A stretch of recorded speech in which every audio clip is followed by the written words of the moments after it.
Buenas noches.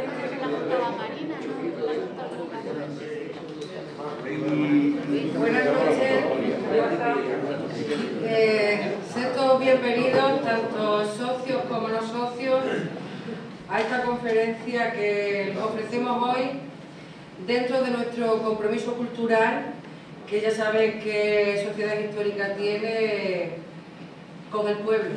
Nuestro compromiso cultural es dar a conocer todo lo que aconteció y acontece de nuestra historia local, enmarcado siempre en la historia de Extremadura. En este caso tenemos aquí a Esteban Cortijo de nuevo. Ya sabéis que él inauguró con nosotros las primeras jornadas de primavera y nos aportó información sobre el personaje Mario Roso de Luna, que aunque era de Logrosán, tuvo una importante labor cultural en Miajada. Entonces, bueno, pues Esteban se ofreció a darnos otra conferencia sobre algún tema que nos interesara. Sociedad Histórica consideró que el tema de masonería es un tema desconocido. Nosotros también desde la sociedad por votación salió masonería y yo creo que bueno, que es un tema un poco, bueno, pues del que no tenemos demasiada información, no sabemos muy bien por qué ha estado en ese oscurantismo, en esas cosas raras que no podemos entender muchas veces y que esperemos que cuando salgamos de aquí sepamos un poquito más, por lo menos, ¿vale? Entonces, bueno, coincide que hoy día 15 de marzo sería el cumpleaños de Mario Roso de Luna. Haría 141 años, 141 años, bueno, y de nuestra compañera Gloria, que desde aquí la tenemos que felicitar, una persona muy activa dentro de la sociedad. Coincide que también es su cumpleaños. Bueno, pues don Mario, como a Esteban le gusta llamarle, funda en Miajada el Triángulo Masónico Miajadas Libres, del cual no tenemos apenas idea. Entonces, lo que he dicho antes, esperemos que cuando salgamos de aquí, Esteban nos haya aportado un poquito de luz sobre él. De Esteban, que ahora os lo presentaré, quiero destacar algo, sobre todo una virtud que es su calidad humana, para mí. Su calidad humana, además de su interés por la cultura, su honradez y su modestia. Esteban viene y se nos ha ofrecido muchas veces aportar sus conocimientos para todo lo que necesitemos, lo cual creo que es muy loable por su parte y nosotros debemos saber agradecérselo, porque no todo el mundo hace gratuitamente ciertas cosas. Nosotros, como bien sabéis, desde nuestra sociedad no vamos de intelectuales, al contrario, vamos de personas con muchas ganas de conocer, muchas ganas de saber y muchas ganas de involucrarnos en la cultura de nuestro pueblo, ¿de acuerdo?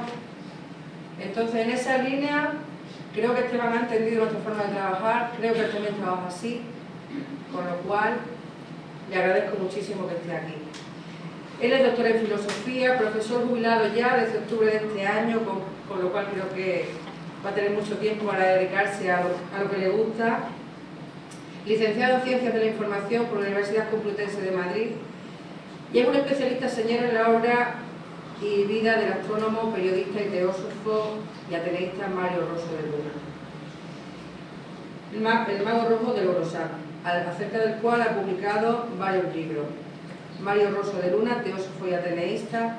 Mario Roso de Luna, estudios y opiniones. Cartas desde la memoria, correspondencia extremeña de Roso de Luna.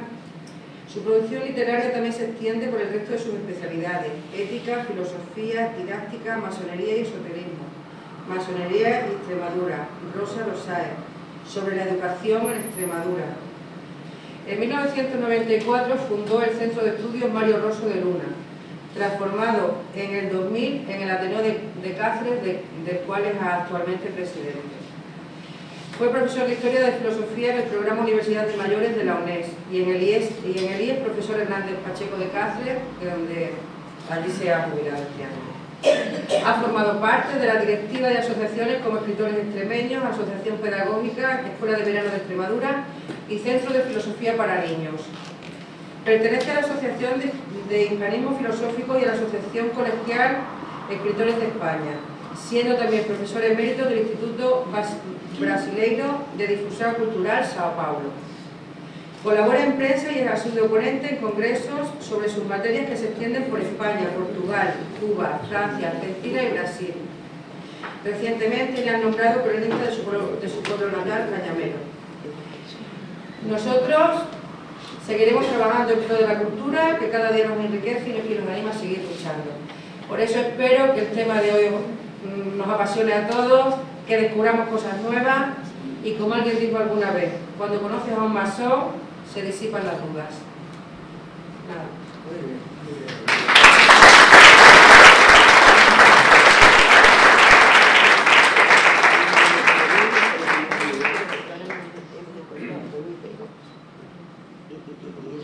Ayer me hicieron una pregunta en Canal Extremadura, que no sé si vamos a hablar,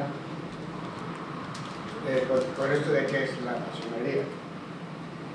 Y después de esperarme que lo que yo creí que iba a ser un documental amplio, que se iba a limitar a lo mejor a salir como noticia en 2 o 3 minutos, pues lo que se me ocurrió como definición fue, digo, pues mira, la masonería es uno de los 3 copos que se inventó Franco para justificar lo que hizo.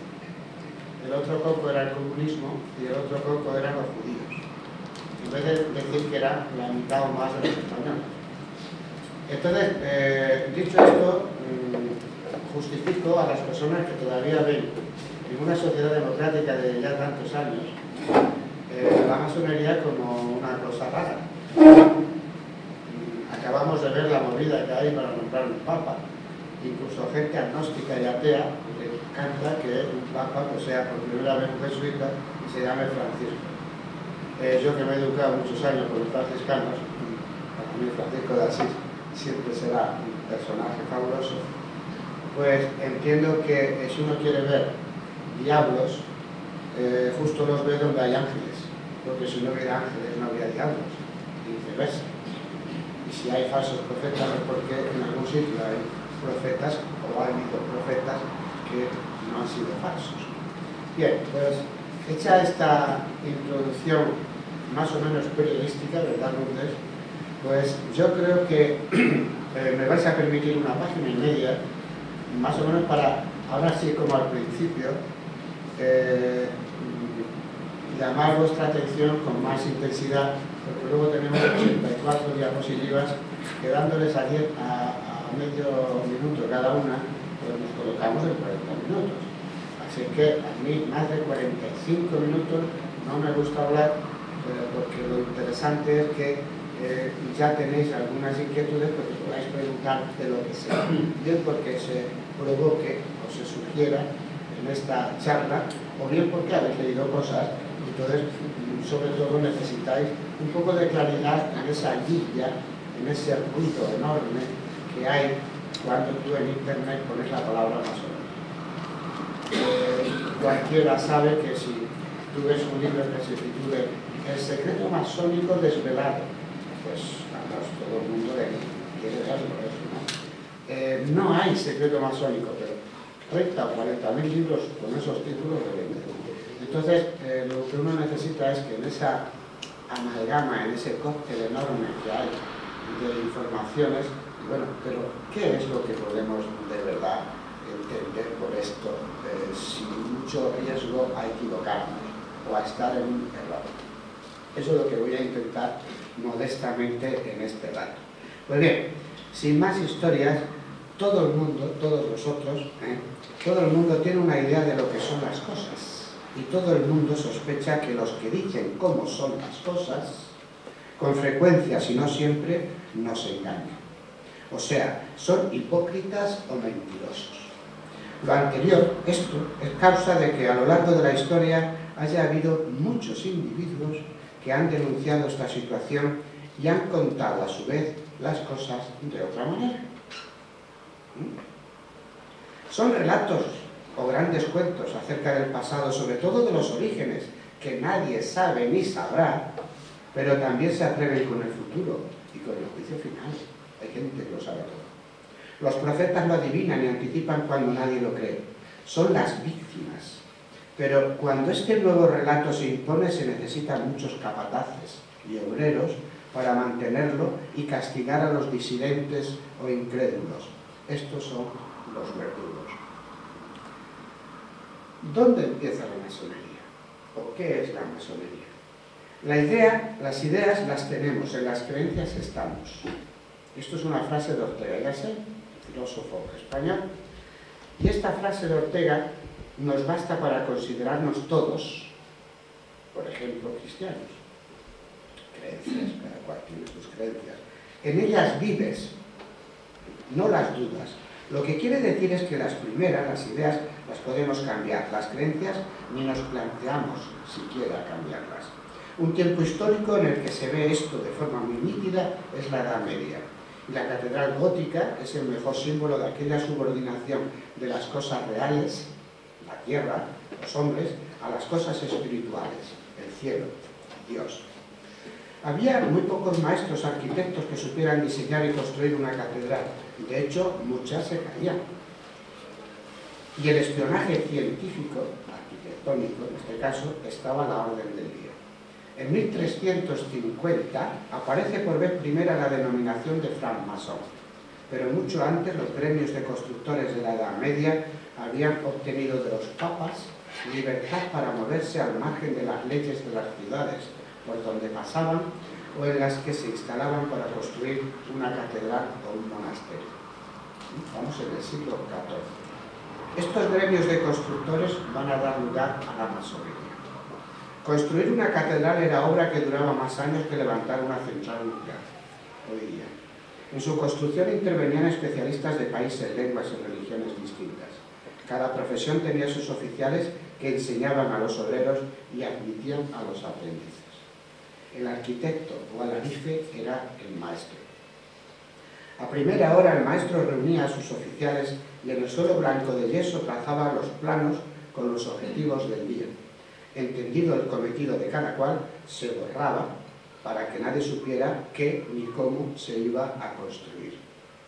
La masonería tiene una gran influencia inglesa porque del 2 al 4 de septiembre de 1666 hubo un gran incendio en Londres que motivó la afluencia de un gran número de albañiles para su reconstrucción. El arquitecto principal, a quien le encomendaron construir lo nuevo, de nuevo la Catedral de San Pablo, fue Christopher Wren, el cual ha pasado a la historia de la masonería porque fue el último gran maestro masón de la llamada masonería operativa. Operativa quiere decir que hacían catedrales, templos de verdad. Bien. Pero por aquellas fechas pidieron entrar en los gremios de constructores profesionales relacionados con el oficio, como abogados, profesores, científicos, empresarios, comerciantes, curas. Como estos ya no eran albañiles, van a dar lugar a la llamada masonería especulativa, operativa, con el martillo, la piedra, especulativo, pensar, meditar, reflexionar.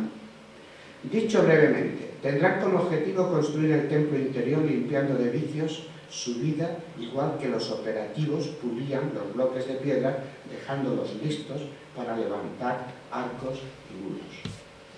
Así llegamos al 17-17, en que aparece la Gran Logia de Inglaterra con predominio de masones especulativos. Ya los albañiles, propiamente dicho, cada vez eran menos. Dos pastores protestantes, un anglicano de Inglaterra y otro francés, Anderson y de Saint-Lier, llegarían a quemar antiguos papeles y dieron unidad a la gran diversidad de gremios o logias existentes con unas nuevas constituciones o estatutos y remodelando antiguos rituales y costumbres. Una consecuencia de esto fue que, como eran protestantes, anglicanos, y de Saint-Lier era francés pero protestante, la figura de la Virgen desaparece casi por completo de los antiguos papeles.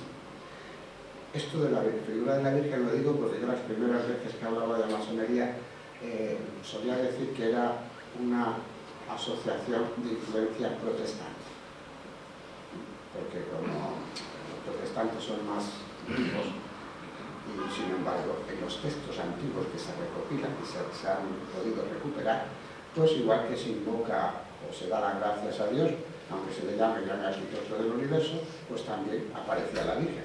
Pero la masonería moderna, por culpa de estos dos clérigos protestantes, desaparecen las referencias a la Virgen, pero sí hay muchas referidas a Dios. Bueno, aquí acabamos de hablar, y lo tenéis ahí, la referencia a elementos de la construcción, y con dos casos, que uno es de aquí, que a lo mejor lo habéis visto, del de Valdefuentes, que claramente pues tiene ahí la escuadra y el compás y la escuadra y el mallete o el martillo, que son las tres piezas fundamentales de la masonería. Y se siguen usando porque la masonería es una escuela de educación moral que utiliza símbolos. Y estos son los símbolos fundamentales, los de albañilería. Pero pues para los que hayáis ido a Ávila, seguramente conocéis, es un misterio. Realmente hay gente que dice que lo hicieron los masones, otros que no, pero merece la pena verlo porque también tenemos estos símbolos, ¿no? Y aquí destaco estos nombres que acabo de dar para que los recordéis. Operativa, especulativa, el 17-17 y los dos nombres de los que van a dar lugar a la masonería moderna o especulativa. Y en la referencia a masonería y simbolismo, cuando alguien me ha preguntado, ¿es que en mi pueblo, o es que en el cementerio de mi pueblo, o es que en la iglesia de mi pueblo hay esto o lo otro? Hay muchos símbolos que son comunes, muchos, que se usan. En cualquier iglesia hay un triángulo con un ojo que refleja a Dios, o con un señor de barbas, que me acuerdo yo de chico de mi pueblo. O sea, no tiene por qué ser siempre igual. Incluso pues, el colegio de aparejadores y de arquitectos pues, usa también estos símbolos, ¿no? Masonería e ilustración, con un toque a Extremadura. Ahora, luego ya viene todo en plan de diapositiva. Esto lo he dejado ahí porque son datos muy concretos, no sé si los leéis bien, ¿verdad? Entonces, se trata de destacar ahora de todo ese movimiento que sobre todo va a trascender. Aquí hay dos asientos, si queréis sentarse. De ese movimiento que va a trascender con la Revolución Francesa, pues nos encontramos con, bueno, ¿y qué pasa en España? Habida cuenta de que la Revolución Francesa aquí pues dejó una huella a lo que se llaman afrancesados, que los que no mató Fernando VII, los liberales y masones, pues me metió en el famoso castillo de Belver, ahí en Mallorca, que habréis ido seguramente a verlo cuando erais estudiantes, porque a los estudiantes se les suele llevar a Mallorca de excursión, y el castillo de Belver está allá al lado. Y digamos que, ¿qué es lo que pasa aquí? Pues yo he hecho unas referencias que además son extremeñas y de la masonería nacional. Lo estáis viendo ahí, ¿no? Entonces, ya si luego quedan alguna cosa, pues lo preguntáis o en fin, en cualquier momento si queréis. Pero ya tenéis ahí un personaje que es de Mérida, que va a ser un gran maestro. Gran maestro es el que manda. Hay maestros y hay grandes maestros, ¿no? Luego tenemos a Nicolás Díaz y Pérez, que es de Badajoz, y que además fue un gran escritor, literato, escribió una historia de la masonería, va a salir luego una foto de él, y bueno, pues en la logia esta Comuneros de Castilla había muchos extremeños que eran masones, pero en Extremadura no tenían logia, pero sí la tenían en Madrid, porque este era como un padre para todos los extremeños. Él era muy republicano y entonces cada 2 por 3 tenía que salir citando a Portugal, como le pasaba a todos los militares que estaban en Badajoz. Siempre ha habido una cosa defensiva, ¿no? La muralla, la fronteriza, y entonces cuando había cualquier problema pues salían quitando. Veremos el caso de uno, pues que en un pronunciamiento pues se adelantó cuando ya se había anulado la convocatoria y todos la metieron a toda la cárcel, menos lo que se fueron a Portugal. Emilia Martín de la Herrería es mujer de Nicolás. Y la pongo aquí porque es mujer y porque una de las preguntas que todo el mundo siempre se preocupa de decir, bueno, ¿estos los masones verdad que son todos unos machistas o qué? Entonces, Emilia Martín de la Herrería es esposa de Díaz y Pérez, que tenéis aquí. ¿no? Normalmente las mujeres, las esposas, las hijas eran adoptadas bajo el predominio de los hombres y le daban la instrucción y les dejaban trabajar un poco en algunas logias, solo en algunas. En la situación actual, como iremos viendo, pues hay grandes logias que son solo de hombres, otras que son solo de mujeres y otras que son mixtas. O sea, que nadie puede decir que yo no entro en la masonería porque es una sociedad democrática. Bueno, es que hay sociedades que por las razones que sean, pues tienen unas normas que, digo yo, que a mí no me importaría para nada estar en una logia simbólica, pero por las razones que sean, la sociedad, pues en este caso, porque en el siglo XVIII, libres no eran las mujeres. Y esto era para hombres libres y de buenas costumbres. Era la definición que se daba, ¿no? Pues claro, que la mujer pasaba de depender del padre a depender del marido. Y luego se hacía monja o puta, recordamos. Ha sido un poco las posibilidades que había desde la más remota antigüedad, ¿no? Entonces, evidentemente esto ha cambiado. Y a mí si algún día me dicen que hay que votar esto, pues yo votaré, igual que en otros sitios, profesores, sanidad, en multitud de cosas hay hombres y mujeres por igual, pues también tendría que haberlo en estos casos. Incluso en los clubes del vino de los vascos, y creo que ahí también van entrando cada vez más mujeres, ¿no? Bien, entonces eso lo he puesto ahí por el tema de la masonería femenina. Luego, por último, situación actual. Con esto es como que cierro la introducción general y ahora ya pasamos a los santos, ¿no? A ver los santos. Situación actual. Real Logia de España es la mayoritaria. Su número oscila en torno a 3.000 miembros. Se dice con abreviaturas GLE. Forman parte de la masonería regular, o sea, que viene básicamente de la influencia inglesa. El color predominante es el azul. El rito es emulación. Estas palabras, repito todo lo que queráis, pues luego preguntarme. Esto es, digamos, la masonería que no había aquí antes de la guerra. Antes de la guerra la que había era el Gran Oriente Español, GOE, y era mixto. Por ejemplo, Nicolás de Pérez decimos que tenía a su mujer, lo acabamos de ver, también la logia, que también le habían dado grados. Los grados son básicamente 3 y ya los he dicho de forma metafórica hablando de lo que ocurre en un gremio. Aprendices que entran, oficiales que saben, pues uno es vidriero, otro es, pues no sé, para las ojivas, otro es para las techumbres, otro es para los cimientos, cada uno se especializa en lo que sea. Y luego está el maestro, que es el arquitecto que diríamos ahora, y que es el que dirige y dice, pues mira, tú por aquí, y esto y lo otro, y se lo pinta y le da las medidas, etcétera, etcétera. Y el otro, y el otro, y el otro, y ya cada uno se va a su trabajo.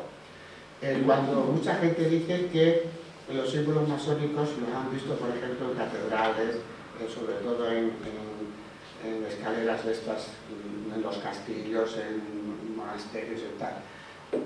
No es que sea estrictamente masónico, es masónico operativo. ¿Qué quiere decir? Que es la firma del que ha hecho esa pieza. Pues tú, he hecho tantas piezas, ¿verdad? No, lo banco para pagar, o sea, eso directamente. Entonces, también ahora en España hay lo que se llama Gran Logia Simbólica de España, son unos 600 miembros y es una obediencia irregular. ¿Qué quiere decir? Que admite mujeres y otra diferencia fundamental, no obligan a creer en un ser supremo. Entonces digamos que en todo el mundo hay una masonería que es la tradicional, la histórica de la que hemos hablado, del 17-17, que obliga, para entrar hay que creer en un ser supremo, que se llama el gran arquitecto del universo, y no admite una cosa, pues es como más ideológica y la otra es más social. Pero muy rápidamente, antes de acabar el siglo XVIII, ya van a empezar a aparecer estas logias de adopción, donde va a haber mujeres. Y en particular, en los franceses, lo hemos leído, me parece que Gran Internacional,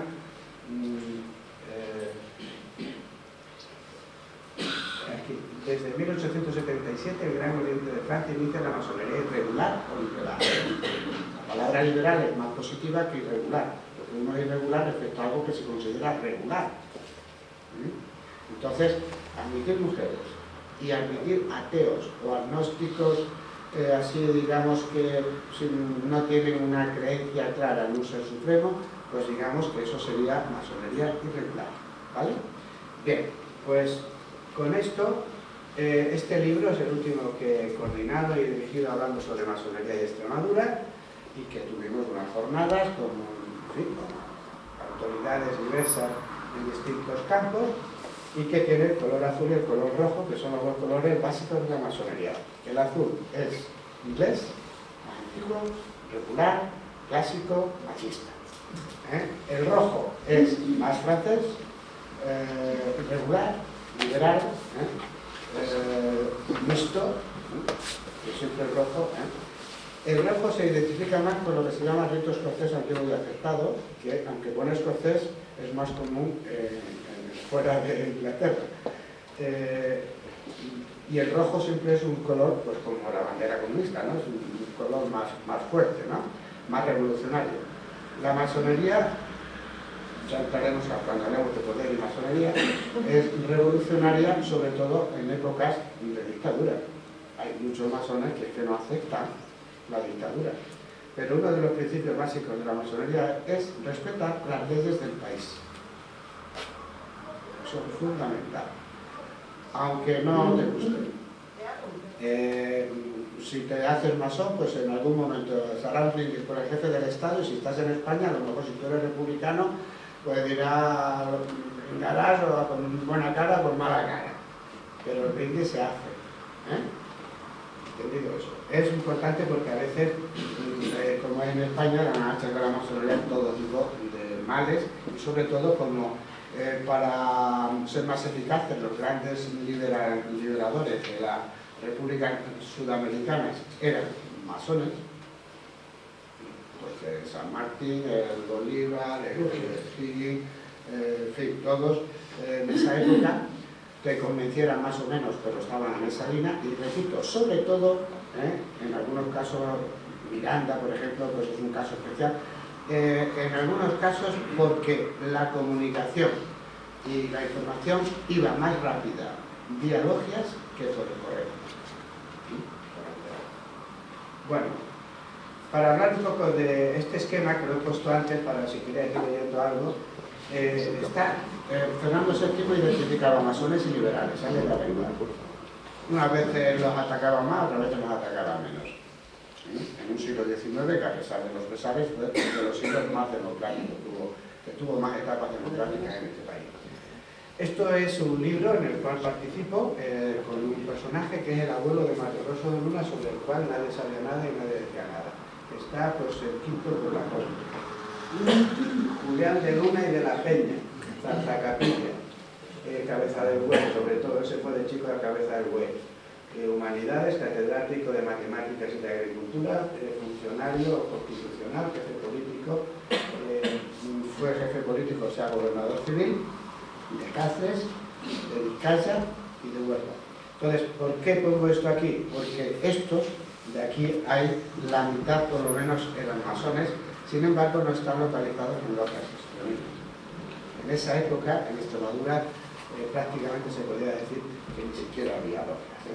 No nos podemos entretener, pero si tenéis algún nombre y tal, pues podemos comentar algo. Vamos ahora ya los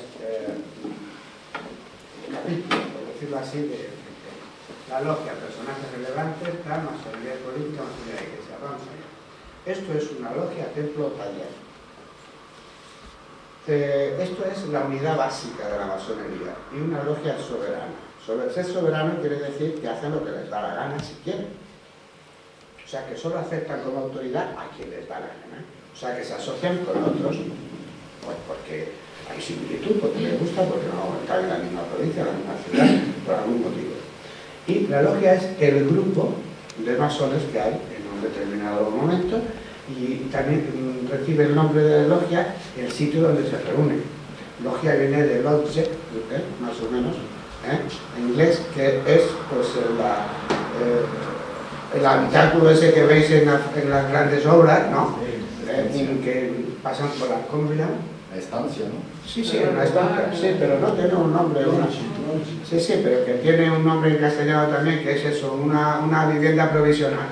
En Valdecaballero, pues eso lo podemos ver, ¿no? Porque se reúnen muchos hombres y mucho tiempo, ¿no? Pues eso es lo que en aquella época de las catedrales, pues viven los sábados, los domingos, por la noche, tal. Entonces, pues al final se harta la gente hasta de jugar a las cartas, ¿no? Entonces, pues hay en un momento gente que inicia cosas, pues charlas, algún ritual, alguna ceremonia, a ver, la aprendí, a ver si eres capaz de darle bien aquí con el a ver si... Los masones no eran los picapedreros, eran francmasones, eran lo que ya indica los masones libres, o sea, tenían libertad. Daros cuenta que hasta el fin del antiguo régimen, o sea, hasta después de la Revolución Francesa, los habitantes de las distintas localidades estaban adscritos al dueño de esa localidad. Y si tú heredabas un territorio, el condado de tal o el ducado de no sé cuánto, pues tú lo heredabas todo, incluido a las personas. Esto ha seguido funcionando en Sudamérica hasta ayer mismo. Entonces, bueno, no nos liemos mal. En este habitáculo, que es igual en todo el mundo prácticamente, se dicen una serie de palabras, se hacen una serie de signos, se utilizan una serie de, digamos, de rituales, de ceremonias, pues como si esto que hemos estado viendo hasta ayer mismo, con lo del Papa, que si van todos, que si se sientan, que cada uno en su sitio, que si papelito, que si lo leen, que si votan, que si, en fin, se encomiendan a la inspiración del gran arquitecto del universo, todo ese tipo de cosas, que algo tendrán los seres humanos para que, a pesar de los pesares, pues tenemos ciertas inquietudes, llamémoslas espirituales en general. Y cuando eso desaparece, pues la sociedad, pues, no sé, citamos a Rosso de Luna de nuevo,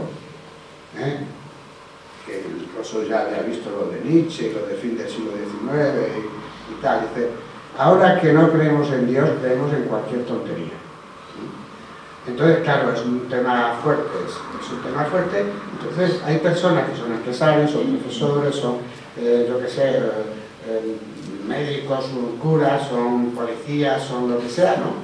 Y tienen interés en reunirse con gente que habla de ciertas cosas y que hace ciertas cosas, y que eso, pues, aparte del ágape, si le gusta luego el vino y tal, que eso, pues, como en cualquier otra convivencia, pues también ocurre, ¿no? Entonces, esto sería interesante si eso, pues, porque esto está sacado de una revista, y no sé si aquí lo veis bien. Esto se parece mucho y está copiado de las logias masónicas, lo que es un jugado, donde se hace un juicio, y además se usa un martillo de madera y tal, eso sobre todo copiado de la masonería, porque antes de haber casas así de este tipo, la verdad era ese producto, ¿no? Entonces, aquí está el venerable maestro, el secretario, el orador, que es el que sabe las leyes y explica un poco las cosas si hay algún problema. Aquí se sientan unos, aquí se sientan otros, aprendices, compañeros, maestros.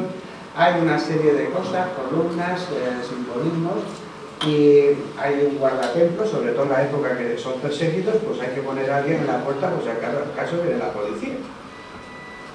Entonces, pues, más o menos es esto. Así es como se le coloca más o menos a alguien que solicita entrar en la masonería para ser iniciado, que es un ritual muy antiguo y que, aunque sabes lo que se hace, es distinto a vivirlo. No se trata solo de saber, sino también de vivirlo. No nos vamos a entretener más. Esto es un ejemplo sacado del archivo de Salamanca, donde pongo eficacia policial porque numera a la gente para saber quién es cada cual, porque había que identificarlos. Y claro, Franco pues hizo un fichero de masones como 3 veces más grande que el real, porque hizo algo parecido a lo que hizo Fernando VII.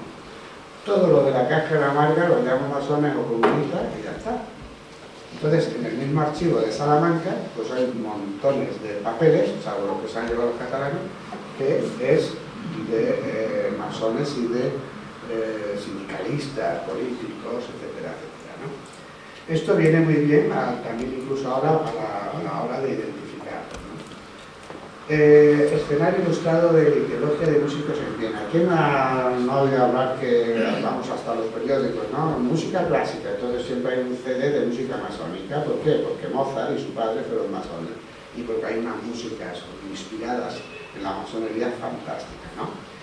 Entonces aquí está la típica foto en la cual se supone que Mozart es este de aquí. Y bueno, pues ahí lo tenéis más o menos, que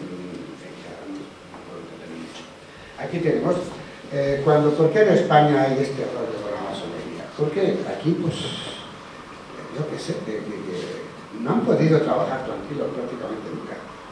Y se han tenido que meter en política a la fuerza, uno porque les gustaba y otro porque no había más remedio. Entonces, en Estados Unidos, ¿qué pasa? ¿Por qué va a pasar en un país que lo fundan más de la mitad de los que firman la Carta de los Derechos de los Estados Unidos y la Constitución de Estados Unidos son masones, empezando por el señor Washington? Y todas las monarquías de Inglaterra, del norte de Europa, probablemente también aquí don Juan y don Juan Carlos, en fin, que van a... se ve de otra manera, es una masonería más tranquila, pero en España está muy politizada, unos más, otros menos, porque también siempre hay gente, en el caso de una, por ejemplo, no estaba de acuerdo en que la masonería se politizara, que cada masón haga lo que quiera. Y se cuenta un caso que yo siempre lo suelo decir, ¿no? Coinciden en una logia en Madrid el jefe de la cárcel, donde había en la época de la República y esto, había presos, y uno que se ha fugado, que está prófugo. Entonces, a ver cómo se hace. El jefe, el venerable, le obliga a uno de los dos a que se ponga una máscara, se tape la cara. Y aquí no pasa nada.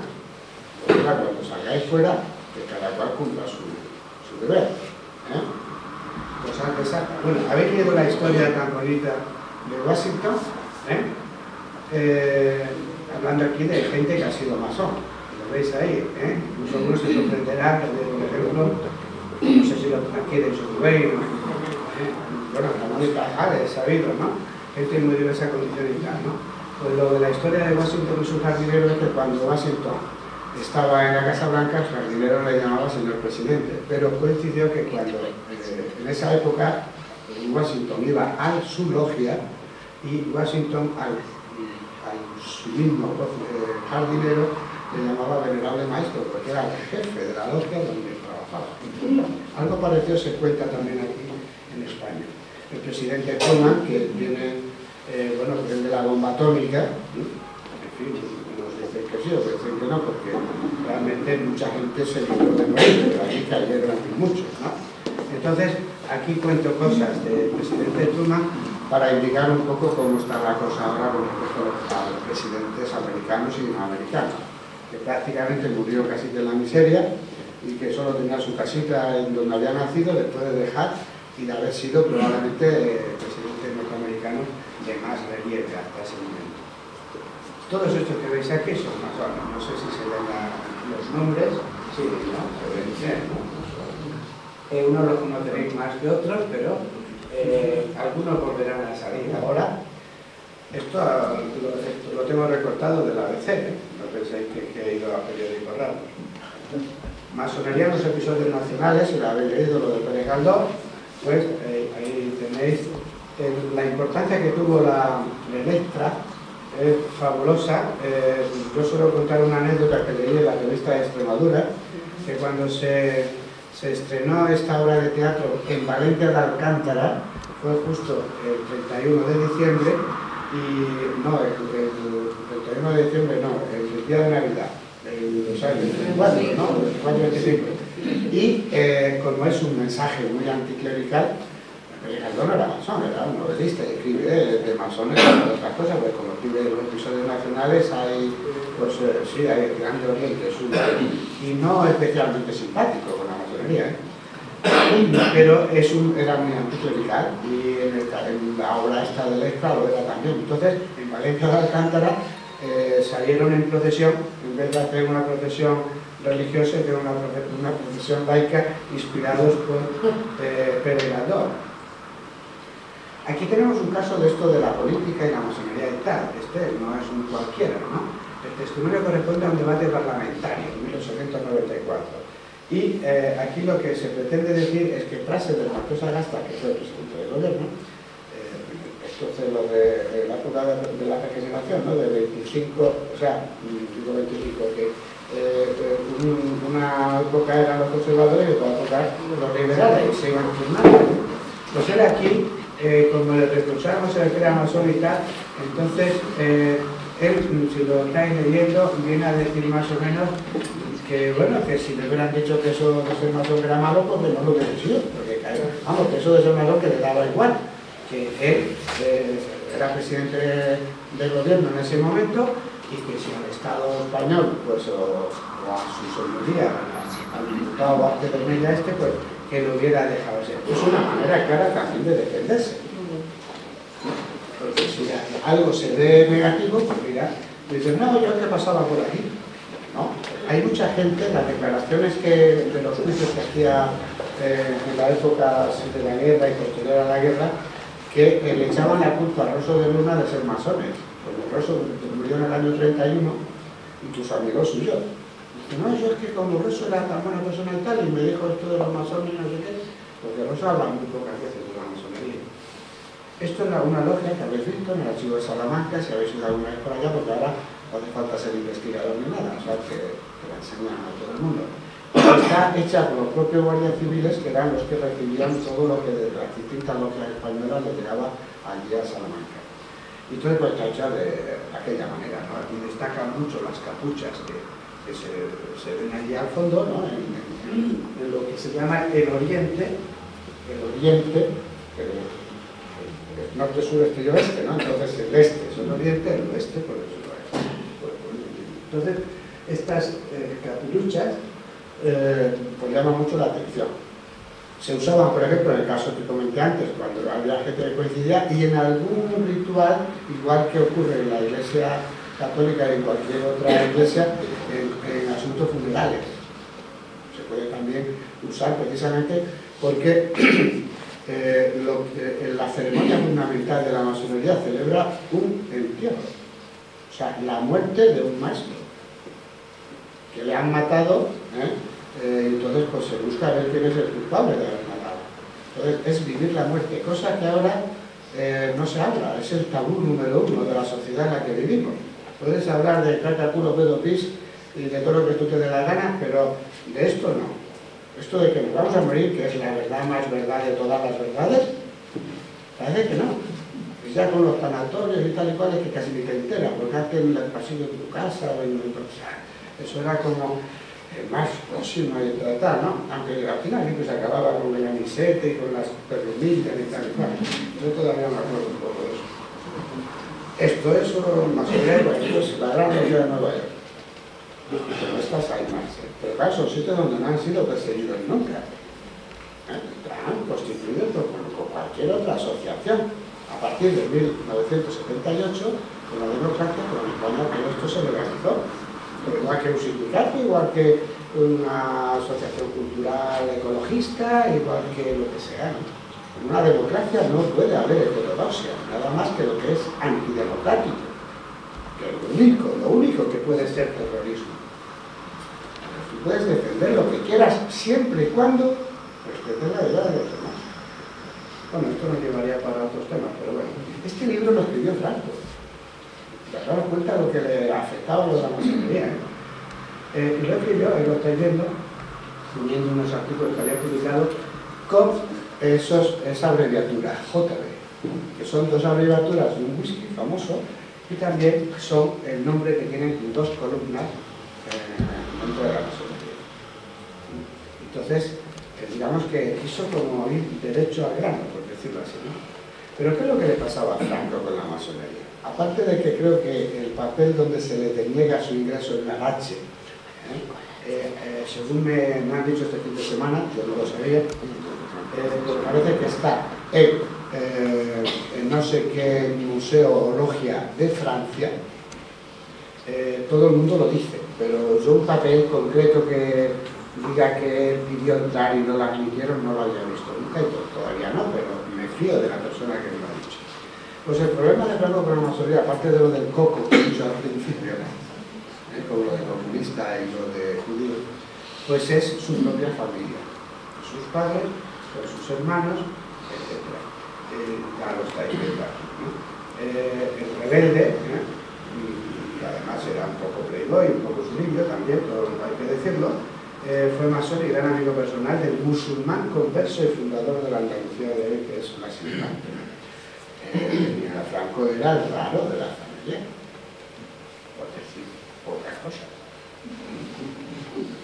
Pero luego se le dio bien aquello de mover los juegos de la batalla, la ayuda de Juan March y de Iglesias, de italianos y tal y cual, en fin. Pero esto habría que tenerlo en cuenta, su vivencia personal. ¿No? Sabéis que su padre abandonó a su madre. Y entonces, luego la señora. Y este señor, pues es el duque de Keynes, porque el jefe de la masonería más general, más importante, más numerosa del mundo, es el rey de Inglaterra. Como es reina, pues es el consorte. Pero ahí le tenéis con el mandil de masón, con el collar de masón, etc. Aquí tengo un texto curioso sobre el tema del carlismo y cómo se miraban estas cosas y tal, que es una cuestión de, bueno, pues, que lea rápido porque lo puede ir viendo, ¿no? Hasta qué punto aquí, pues es que esto lo hemos vivido siempre muy mal. Rudyard Kipling, ¿quién lo conoce a Kipling? ¿Sí?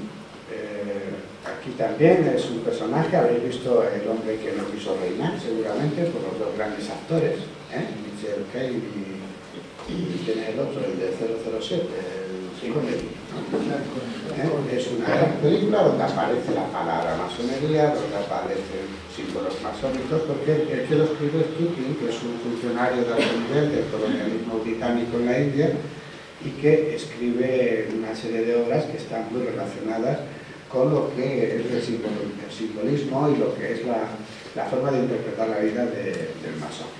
Y bueno, mira, aquí tenemos una imagen que estamos ahora ya hartos de verla estos días, y con una frase que la asumo como propia, porque no que la piense yo solo, pero la credibilidad de los hombres sobrepasa lo imaginable. Y mientras más raro y más incomprensible y más irracional es lo que te dicen, esos te lo pueden creer. Si dices cosas que son medio científicas, medio tal, dale el culo. O sea que, ¿en qué consiste eso y qué es lo que tenemos que hacer? Pues eso es algo que cada uno tiene que resolver, ¿no?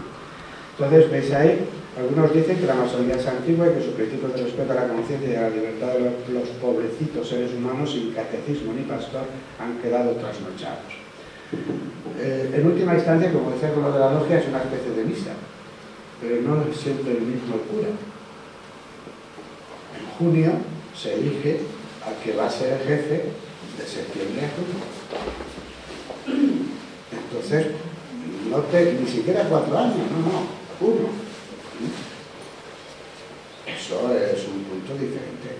Y además eso, oye, que tú te quieres hacer masón, pues si te gusta Mahoma y el Corán, pues cura sobre el Corán.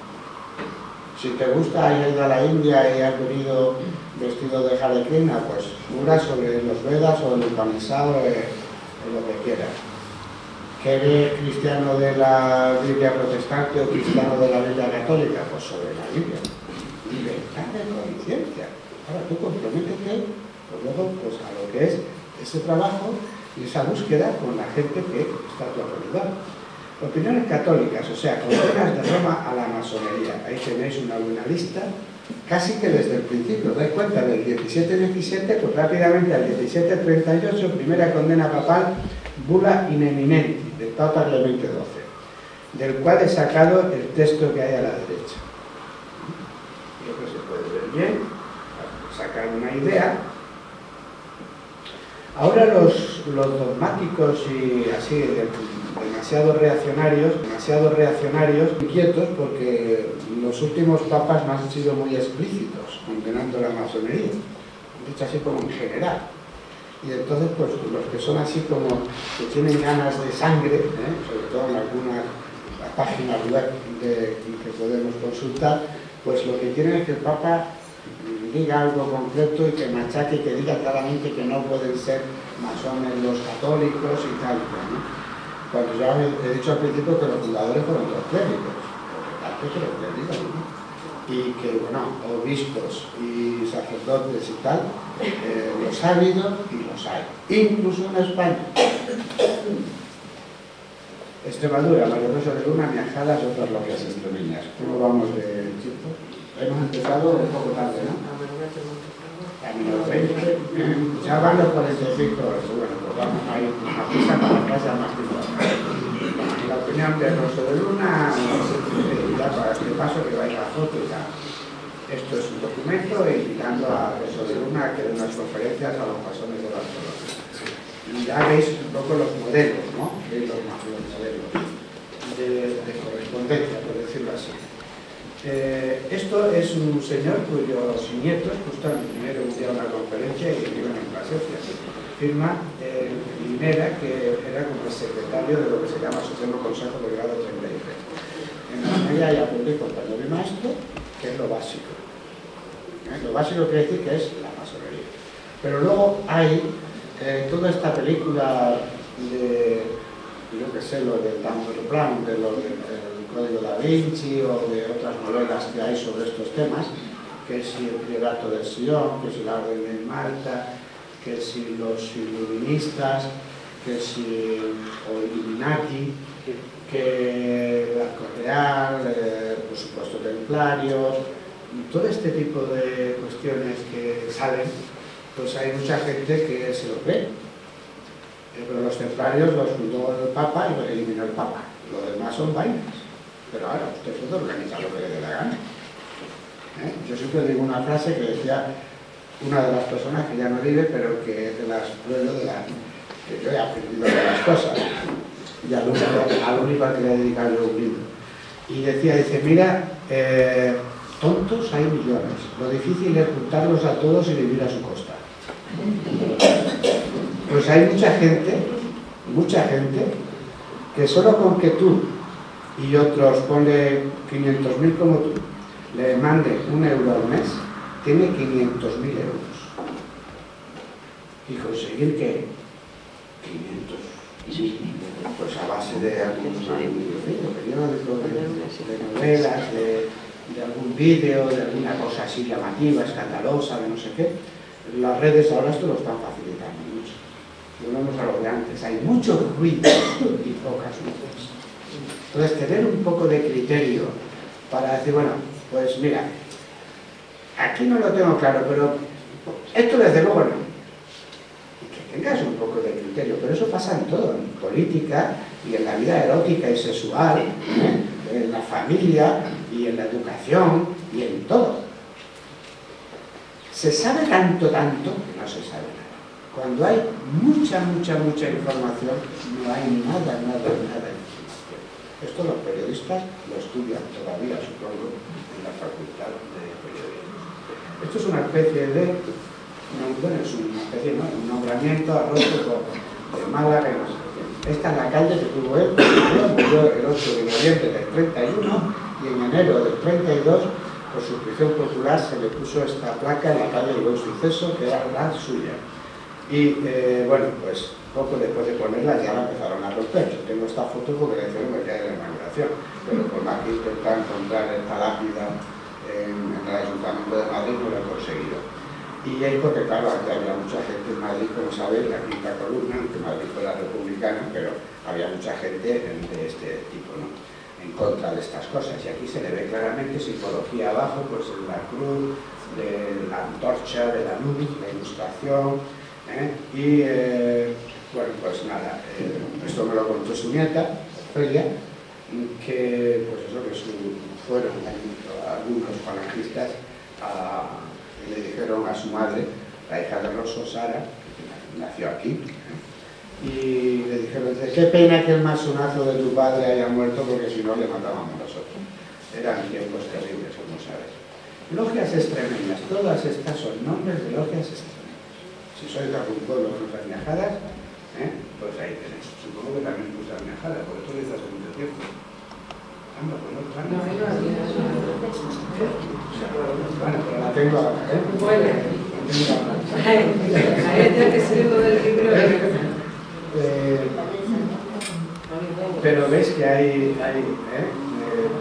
bastante triángulos. Un triángulo, como la palabra dice, son tres. Cuando no hay miembros para hacer una logia completa, pero hay gente interesada en el tema, pues se dice un triángulo. ¿Qué quiere decir? Que son como mínimo tres personas, ¿no? Entonces, aquí sí tenemos mejadas libres, que es lo que... Y la de abajo. Sí, pero de esta sí que no he visto yo nunca nada. No hay ningún tipo de información, no conseguimos nada, pero es... Aizarán, eso es... de todas formas, ahora va a salir gente de Miajadas que estaba en Trujillo y lo podemos ver. Bueno, ya veis. Entonces, y capítulo Rosacruz. ¿Qué es un capítulo Rosacruz? Pues esto es cuando la gente ya aprendí compañero y maestro, ya siendo maestro, pues por ejemplo, te vas a lo que es una de estas órdenes colaterales que hay. Pues me gusta la cosa de su nuevo consejo, me gusta lo de las correas, los suelos templarios y tal. Y además, pues, todo por su vestimenta, su capa, toda la parafernalia, ¿no? Y cada vez que tienes otro grado, te dan otra palabra, te dan no sé qué, pagas algo, siempre también hay, los seres humanos pues necesitamos pagar para todo, porque si no. Entonces, el capítulo Rosacruz es, digamos, gente que quiere meterse en otro tipo de ceremonias, en otro tipo de textos, en otro tipo de investigación y tal, ¿no? Para muchos pues puede ser pura parafernalia, para que vamos a decir otra cosa, pero para otros pues puede ser, mira, pues es que aquí el simbolismo es este, es que esto es más interesante, más a fondo, lo que sea, ¿no? Y el papel que está ahí de gran logia provincial se refiere a Cáceres, pero en Cáceres no había logia. Eso se hace en Trujillo con gente de Trujillo, de Miajadas, de Plasencia. Pero como habrá que tener una logia por provincias, pues entonces ha habido gente que ha hablado de la logia de Cáceres, pero por este papel, pero realmente no son masones de Cáceres. Castra y Lluvia, estos son los de Trujillo. Bueno, tenemos que ir a prisa, pongo un documento oficial y luego alguna explicación si os dais prisa. Veis, estas fechas que vienen aquí son cuando más masonería hay en Extremadura. Y es un rito, el rito es la manera de moverse en la logia, por generalizar. Y a lo mejor pues que el collar es más, lo que decía, más azul o más rojo. Son pequeños detalles de colocarse a lo mejor un poquito más arriba o más abajo. Hay varios ritos y ahora mismo en España se pueden practicar todos. Es como en la misa, el rito mozárabe, ¿no? Pues también se hace en Toledo, se hace en algunos sitios. Es la misma misa, pero de distinta manera. Aquí tenéis la vuestra. Aquí está la de Aurelio Vicente Reyes, Bartolomé, Faustino. Lo curioso aquí es lo que está tachado. Eso que cada uno lo interpreta, lo leéis bien, ¿no? ¿Se ve?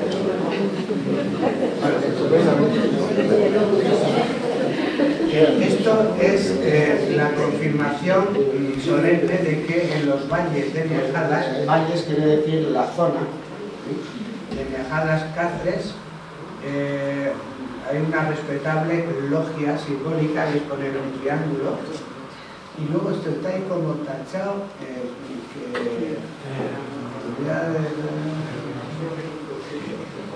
con el nombre de Miajadas Libre. El número 83 quiere decir que es el número de orden con respecto a la organización española. Dentro de esta obediencia, digamos, son logias que se ponen de acuerdo para tener una coordinación determinada. Por ejemplo, hay una gran logia catalana o valenciana, andaluza, y luego otra que esté por encima de todas esas, ¿no? Igual que luego hay reuniones internacionales, pero son todas dependiendo, ¿no? Ahora vienen los nombres. Aquí está este otro documento que ya vienen más nombres de la Constitución de la Logia de Nejada, están las firmas y ya está la firma de Rosso de Luna también, y escrito ya más claro, ahí lo tenéis. Esos son los de Nejada. Bermejo, Chamorro Chamorro, Hernández Fernández, Nieto González. Ha venido la... Acaba de... Se acaba de... Me acuerdo de que me estuvo contando. De Rosso de Luna, Rozas Alcalde, Velares, Vicente Reyes, y estos serían hermanos. Constantino el alcalde. Si quieres aclarar algo de alguno de estos.